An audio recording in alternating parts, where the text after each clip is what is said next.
Agni.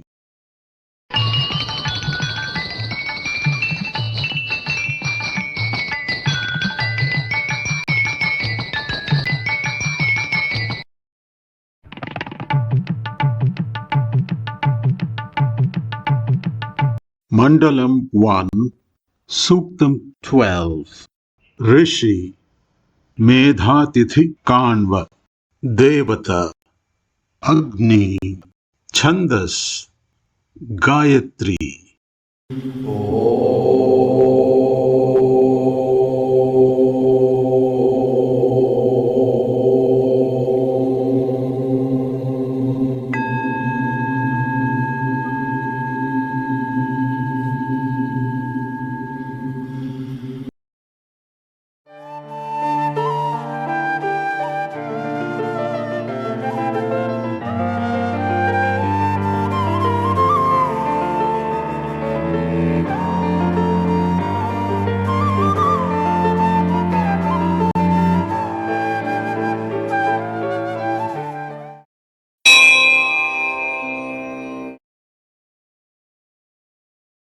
Mandalam 1, Suktam 12.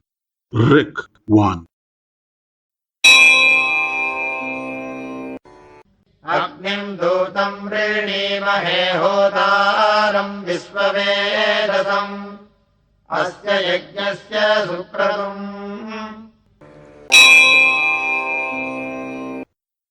We choose Agni, messenger of this sacrifice, the omniscient priest presenting the oblation, well determined.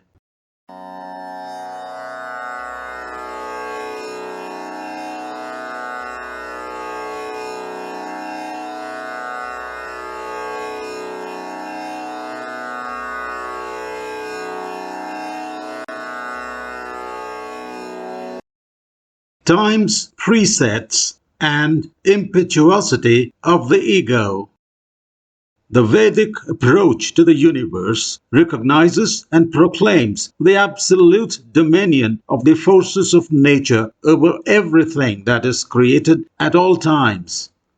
This recognition is expressed in the deferential fervor in invocations and requests to the forces concerned to assist them to counter the inconsistencies and inconstancies of living, where change is an everlasting feature.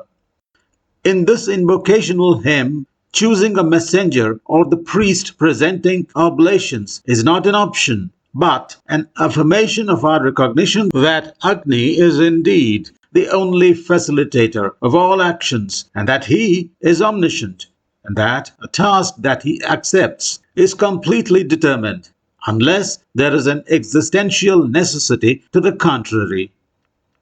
This approach ingrains in us the spirit of self-sacrifice for universal welfare, which keeps us from activities that may be detrimental to other life forms and ultimately to ourselves. This is a perspective on the assumption that it is incumbent upon us, collectively and individually, to tread a path in life with universality as a guiding principle.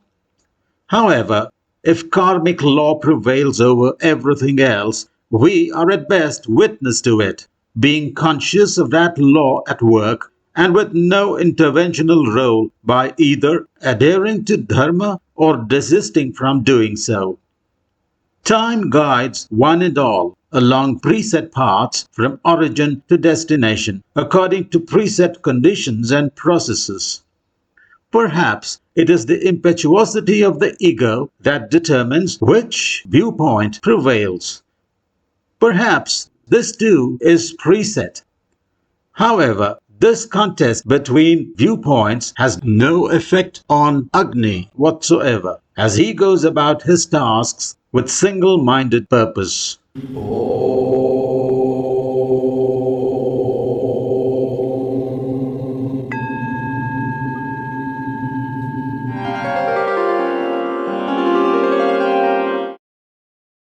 Mandalam 1, Suktam 12. Rik 2.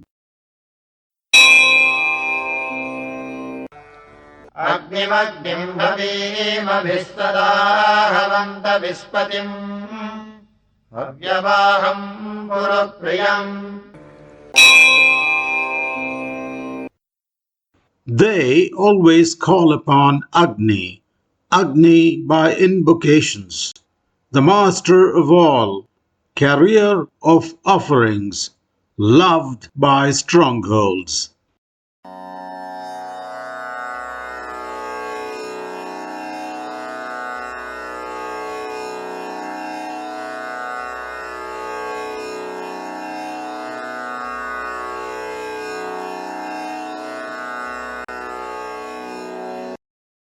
Of strongholds, citadels, and ramparts. The principle of Agni is indeed all-pervading. Nature is a collective of synchronized activities powered by Agni in various forms. Synergies of every kind require it, whether it be between mortals, between the immortal gods or natural forces, or between immortals and mortals. Every acknowledgement of this fact, in whatever manner, is essentially an invocation. This description accounts for the epithet master of all and the activity of always calling Agni. Any transaction between mortals and immortals is fundamentally a transaction of energy. Eatables that can be converted into energy internally within the material bodies of individuals, or those like a power source, say a set of batteries that can be used to extract a need from an external device, are direct gifts of Agni. Other gifts act like energy sourcing facilitators. For instance, a gift of an apparel that is particularly liked facilitates a pathway to that reservoir of energy within ourselves built up by a collective of ideals we create based on our preset traits that define our individualities. The facilitator gifts, like all others, come with a shelf life, for ideals change with stages of our existence, and while it is valid, the energy from the reservoir can be put to use. This portrayal of energy storage and use will qualify the epithet carrier of offerings, which could be as good as just offerings. Finally, every distinct material body is a stronghold with its own regulatory mechanism, Indra, station in life, a position in the hierarchy of existence, and functions vis-a-vis other strongholds. This is the scheme of the universe. Every one of the four qualifications of strongholds cited is linked with energy as the designer, developer, coordinator, or promoter, which makes Agni decidedly the beloved of all strongholds.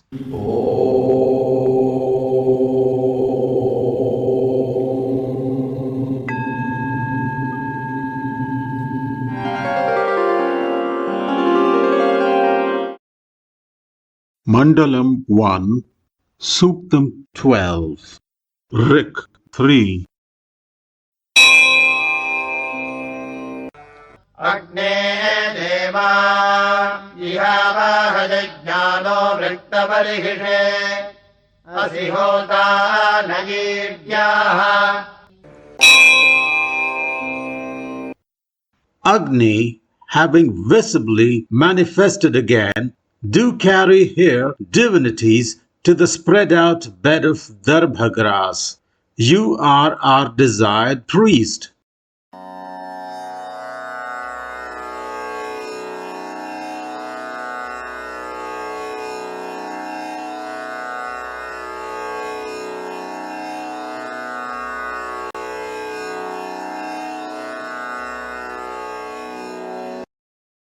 Purity engenders perfection.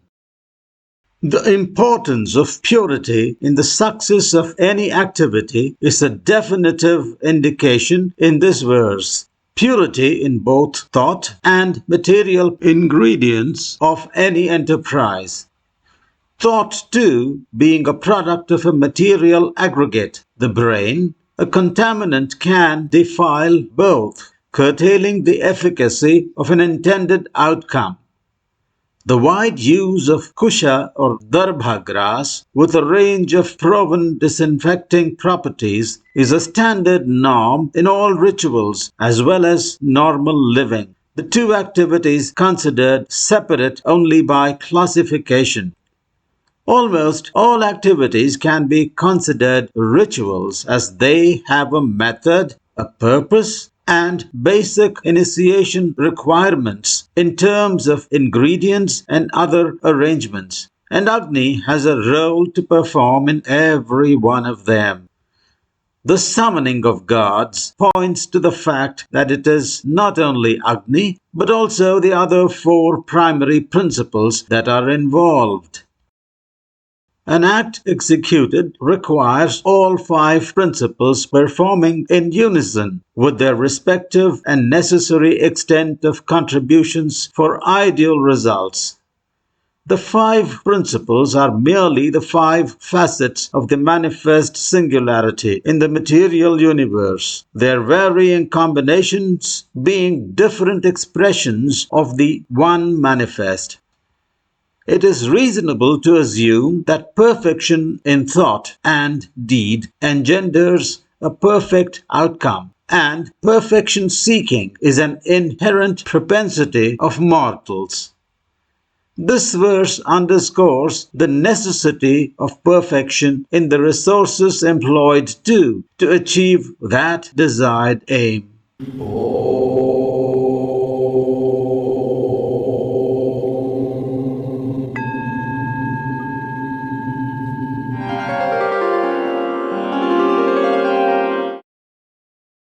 Mandalam 1, Suktam 12, Rik 4.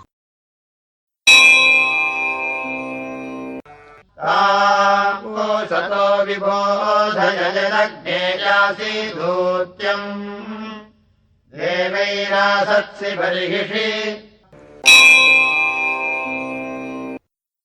Do awaken those pure, Agni, when you go in the role of a messenger. Do sit down near on darbha grass with divinities.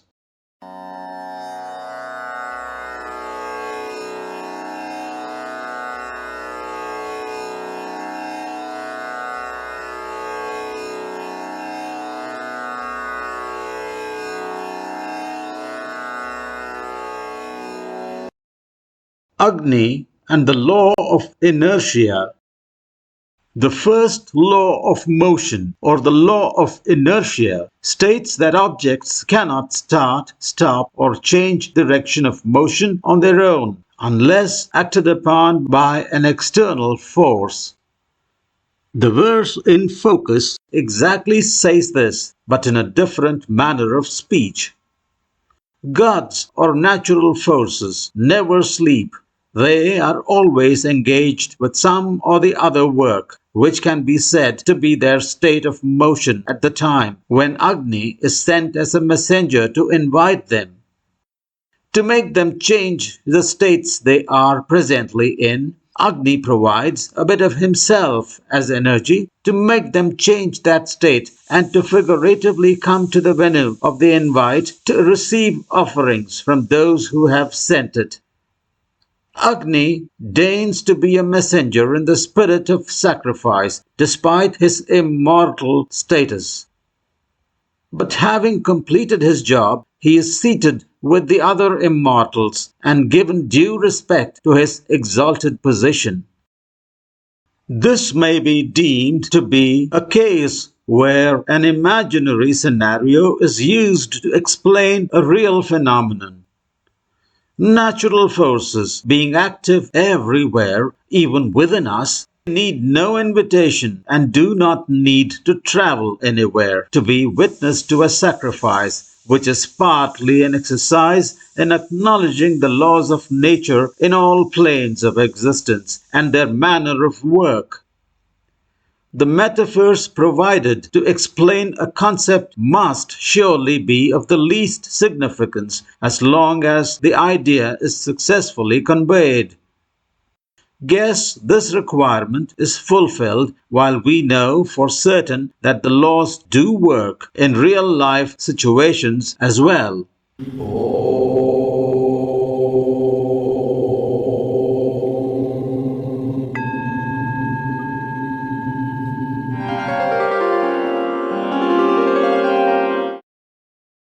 Mandalam 1, Suktam 12, Rik 5.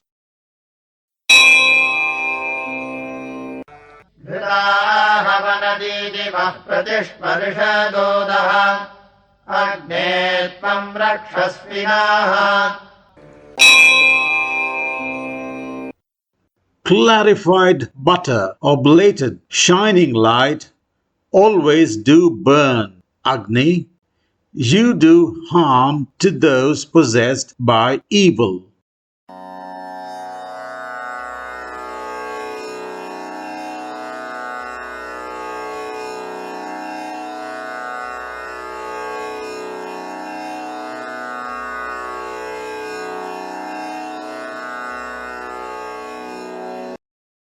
The righteous progress, the evil perish by natural law. This verse eulogizes the bacterial, lethal, and immunological qualities of clarified butter, ghee or ghrutam as it is called, derived from cow's milk. Ghee is used in yajnas as an oblation to Agni to negate the chemical, bacterial, and viral toxicity of the atmosphere. As it is with all hymns to do with the Vedas, this process of detoxing the environment is looked upon as a cooperative exercise between the divinities representing the principles of creation and humans, both of whom are believed to have a stake in maintaining equilibrium in nature and the well-being of all life forms, in whichever plane of existence it be. It can be argued that as bacteria and viruses are being harmed, it cannot be an exertion for universal well-being. Perhaps the emphasis is more on equilibrium that permits everyone to thrive within limits than to let one or the other form flourish excessively to the detriment of most others. Those life forms that indulge in an excessively predatory or indispensably parasitic style of living are termed evil, and their activities are endeavored to be curtailed. An additional truth can be inferred from this line of thought. It is that the virtuous, as opposed to those that are deemed evil, possess self-control to prevent themselves from becoming predatory. And if they don't, then they too would eventually be deemed evil and accordingly be curtailed. This, then, must certainly be one of the natural laws. The epithet, shining light, is a no-brainer, as anyone that has seen the bright orange flames rising up from within a sacrificial altar, or were to even imagine this, will attest to it.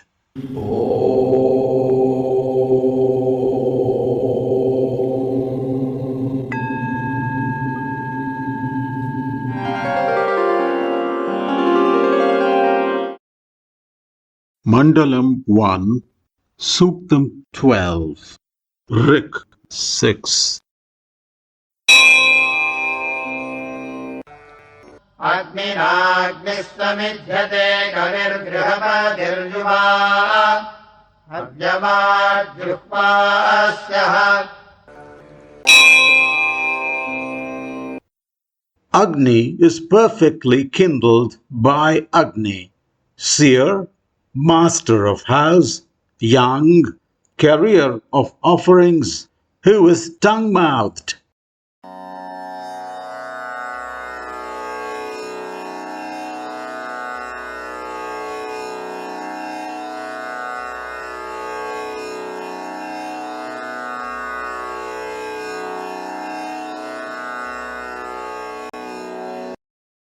Spontaneity the common attribute of gods. That fire, the Agni that we see, it's a spontaneous process given the appropriate conditions, is ventured to be explained with the phrase Agni perfectly kindles Agni. Materials with low ignition temperatures, when subject to exothermic oxidation or bacterial fermentation, rapidly accumulate heat, which is unseen Agni, and upon exceeding the ignition point of the material, spontaneously ignite as the seen Agni. He is called a seer or thinker because his transformations are totally defined. There is a definite absoluteness and eternality about him. Given two separate processes spread over time with exactly the same conditions, the transformative results will be identical. This also makes him ever young and ever virile. The fact that the currency of all transactions is basically Agni as energy has already been mentioned in an earlier verse, which makes him both the messenger of the gift as well as the gift itself. Flames from a raging fire are visualized as his multiple tongues and is an implication of his all-pervasiveness. Nature is an impossibility without the principle of energy. This truth makes him the master of our individual selves, our houses, our communities, our world, our universe, and a facet of the Supreme, along with the other four principles, without whom Agni cannot express himself.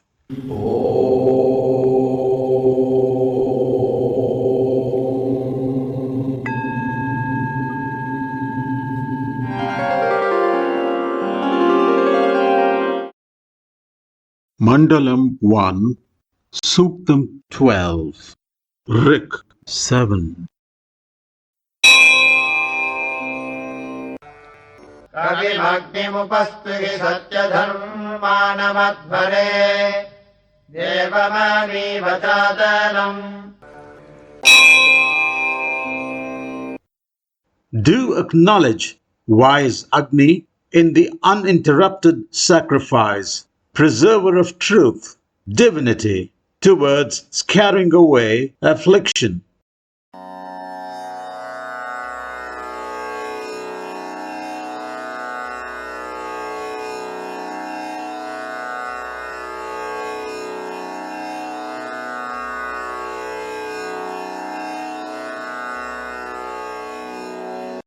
Vedic technology and its sense of oneness with the universe. Vedic technology, too, has a modular architecture where a common template can be fashioned into a specific process according to exigencies and preferences by plugging in appropriate functional segments. There is no one-size-fits-all imperative. Every sacrifice that is undertaken initiates a progression of further transformative actions or sacrifices. The arbitrary initiator sacrifice will itself be a point in the progression that would have been initiated at the beginning of creation. Any transformative action that will include every action that has or ever will happen in existence can be defined to be an uninterrupted sacrifice, whether or not they follow the prescribed Vedic format. It is more like the Vedic format being a universal concept where intent, offerings, and hymnal vibrations have much wider connotations. The three components differ in their manifestations according to the purpose that a transformative action is initiated and conducted. Agni, as the preserver of truth, understands the intent and purpose expressed and does his work scrupulously according to the laws of nature. By the first law of motion, as applied to the process of living, mortals tend to ramble along a beaten path they are used to, unless compelled by an external force to deviate that can be termed an affliction like rage, desire, envy, fear, and the likes.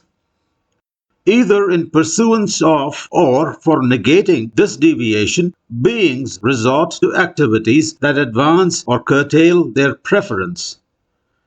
The activity prescribed by Vedic science and technology for this purpose is a sacrifice, which simultaneously instills in the performer the knowledge of the workings of the universe and a sense of oneness with it that makes afflictions look as such no more, but as prods of time to guide us all in our journey to eventually merge into the Supreme.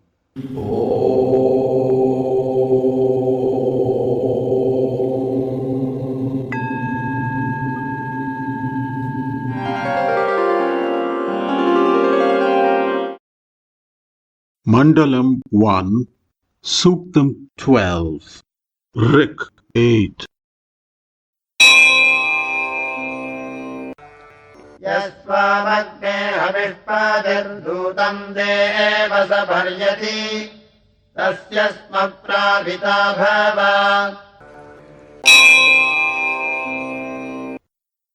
Master of offerings, messenger divinity, Agni, do always be a vouchsafer of him who worships you.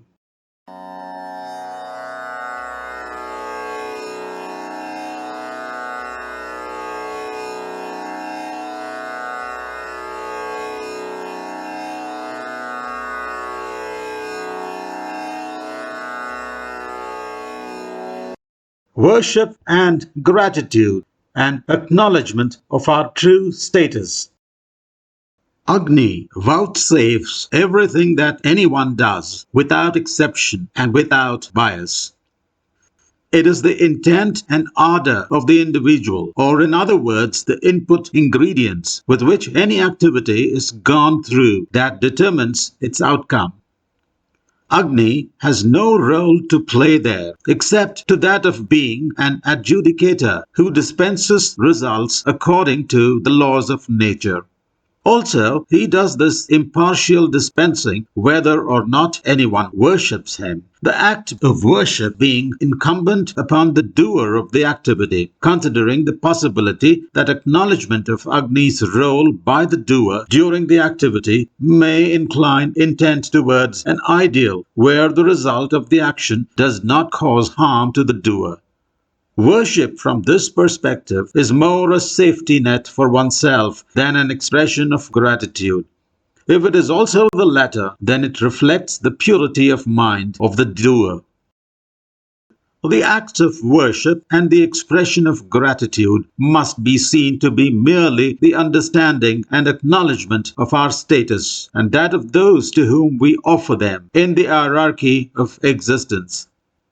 Agni, as well as all the divinities representing the natural forces, are the basis of our existence and in this context are certainly worthy of both forms of acknowledgement.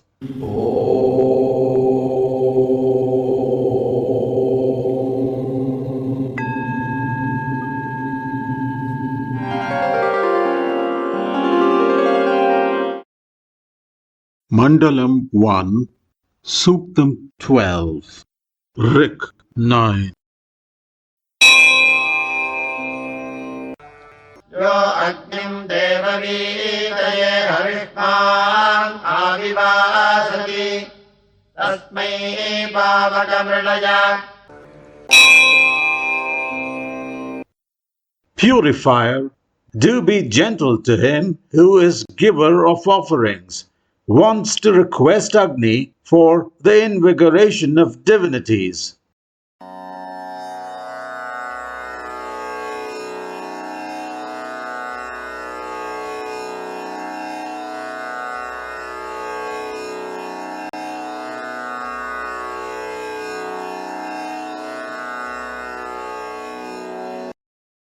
Agni, the purifier. Purification can be described as a process where a whole is separated into byproducts that are of a basic nature whose expressive characteristics may have been clouded when being part of the whole. That one or more of the byproducts may be desired while the others are not is a predilection associated with the individual conducting the process, but not to the combustion process itself. If the word purification can be accepted as a contextual synonym for the word separation, then Agni certainly purifies, and always. From the human perspective, Agni at the altar could be looked upon as a purifier because whatever that is offered as oblation into the fire is organic in nature, and the byproducts of burning of organic matter upon complete combustion is carbon dioxide and water. The first of these being absorbed by vegetation, releasing oxygen, and water and oxygen being essentials for other forms of life. Transformation of non-life matter into life-sustaining substances can be deemed an exercise of purification, and in fact it is. Coming to the request to Agni to be gentle to the one making the offering, being seated or standing with a bare torso next to a raging fire throughout the day and many days at a stretch is an uncomfortable task that the priests involved in the conduct of a yajna undergo. Reciting hymns aloud in perfect synchronization with other priests seated around, and also confirming to the metrical and intonated recital of injunctions makes the task even more exacting. Hence the request to Agni to be gentle with those conducting the yajna.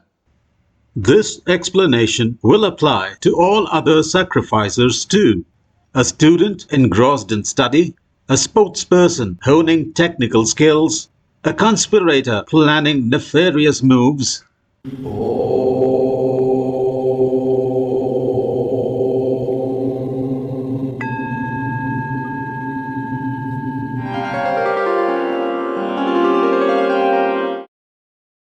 Mandalam 1, Suktam 12, Rik 10, सनः पावकजी जीवोऽग्ने देवा इहावः उपयज्ञम् हविश्च नः. He for us, purifier Agni, shining light, do bring near here divinities to our sacrifice and offering.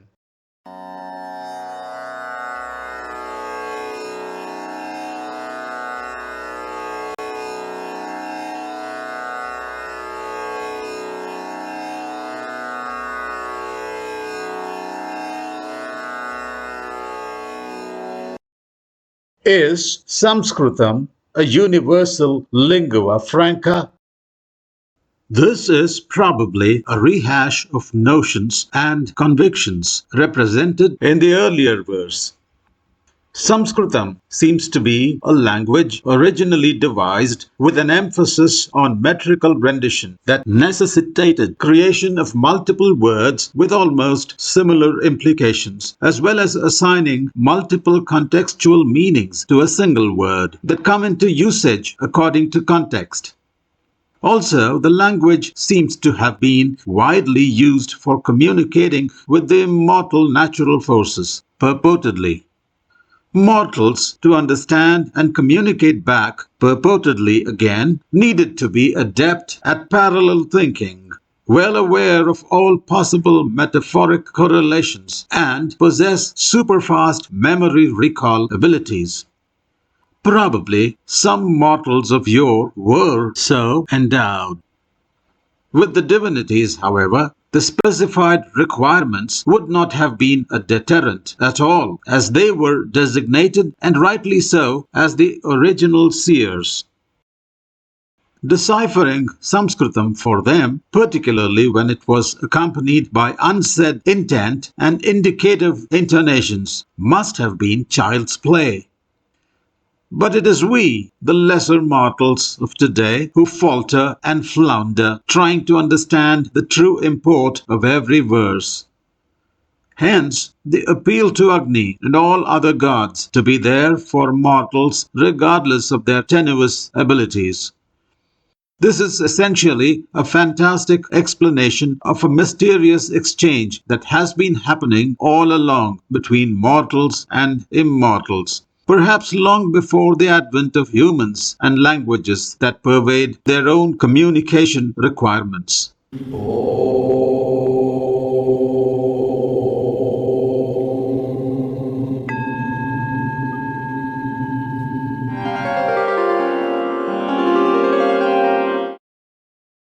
Mandalam 1, Suktam 12, Rik 11.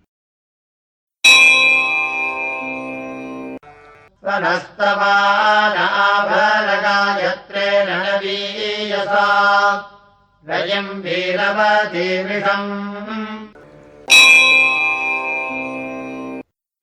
Lauded by new Gayatri Mantra, you verily do bring us wealth, heroic strength, impelling force.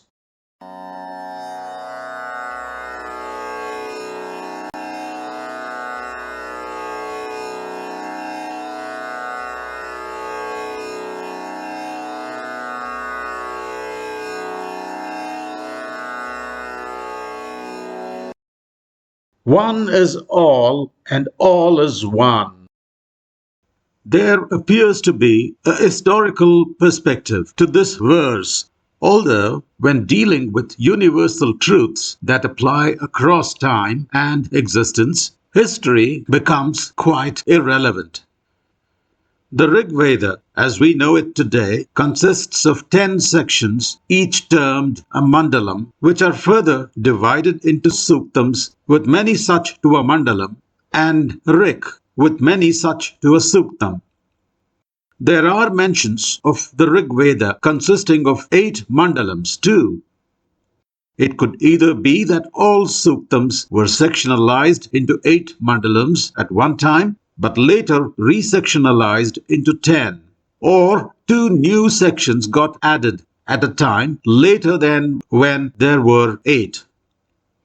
Further, the adjective new applied to the mention of Gayatri Mantra in this verse is indicative of its later revelation and composition than when the other truths of the Rigveda had been. This brings a time relation between them. To us today, when considering a possible antiquity of Vedic compositions dating back to multiple millennia, the importance of happenings separated even by a millennium seems pretty inconsequential. The time of revelation of a particular facet of truth as an aid to transcendence to realize the unmanifest has little pertinency, as all truths, old or new, lead to the same destination. The hymn, including this verse, is dedicated to Agni. However, the Gayatri Mantra is in praise of the sun. One thing can be inferred from this. It is that categorization of functions of the imagined multiple natural forces is essentially a human construct for the purpose of understanding the processes of the universe, and that it is the one manifest consciousness that reveals itself variously in different situations. As an example, the sun has been associated with the functions of both Indra and Agni in one or more of the Rigvedic verses and collectives.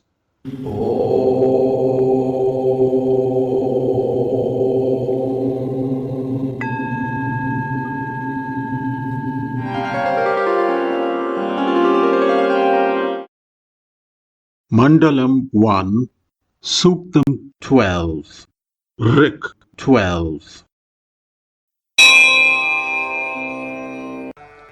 अग्ने शुक्रेण सोदिषा विश्वाभिर्देवहूतिभिः इमाम् स्तोमम् जुषस्वनः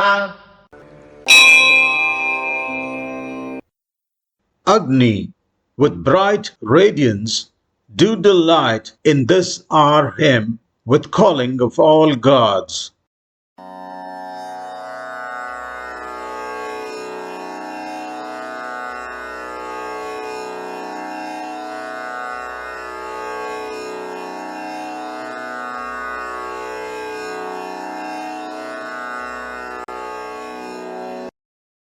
You are happy.